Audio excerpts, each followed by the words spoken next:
Neron i Sneško Belić. I tako nakon dugog i toplog leta, uz kratki jesenji predah, stigla je i zima. Svi su željno iščekivali prvi sneg, a Neron se radovao svemu čemu su se i Minja i Neda radovale. Bio je opijen dečijom igrom. Tiho, nečujno, cele noći padao je sneg. Prekrio je Neronovu žutu kućicu. Minja i Neda su i ovaj zimski raspust provodile kod bake i deke i radovale se sankanju kao i svake godine. Tog jutra probudila se Neda, onako raščupana, vrisnula je od sreće. Minja, sneg! A Neronova njuškica je virila iz zatrpane kućice. Užurbano su jele, spremile se i pravac igranjac. Tom vrtlogu snežne igre priključio se i pas, razigran, ali i pomalo zbunjen. Počelo je pravljenje Sneška Belića. Jedna velika grudva, zatim druga, treća, ali ni nalik Snešku. Bilo je preteško praviti nešto uz Nerona, koji je svaki njihov pokret doživljavao kao igru.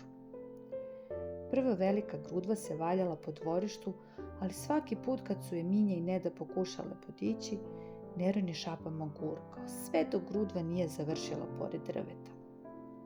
Druga, manja, delovala je obećavajuće, sve dok Neron nije odlučio da je proguta ili barem pažljivo preoblikuje svojim zubima, što je Minju skoro dovelo do suza od smeha.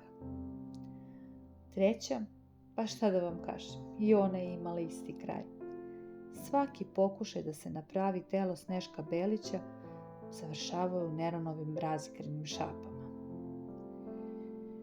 Neda je uzdahnula i rekla: mislim da ćemo morati da pravimo najmanjeg Sneška ikada ili da ga pravimo dok Neron spava. I tako su, između smeha, gurkanja i malih snežnih katastrofa, shvatile da je pravi izazov u pravljenju Sneška zapravo učiniti to zajedno sa Neronom, koji je bio jedan veseli pas. Kad je sunce počelo da zalazi, Sneško je stajao u dvorištu, pomalo kriv, čudnog oblika, bez šargarepe, a Neron je uzdahnuo, sklupčao se pored Sneška i polako utonuo u san. I ovaj zimski dan bio je završen.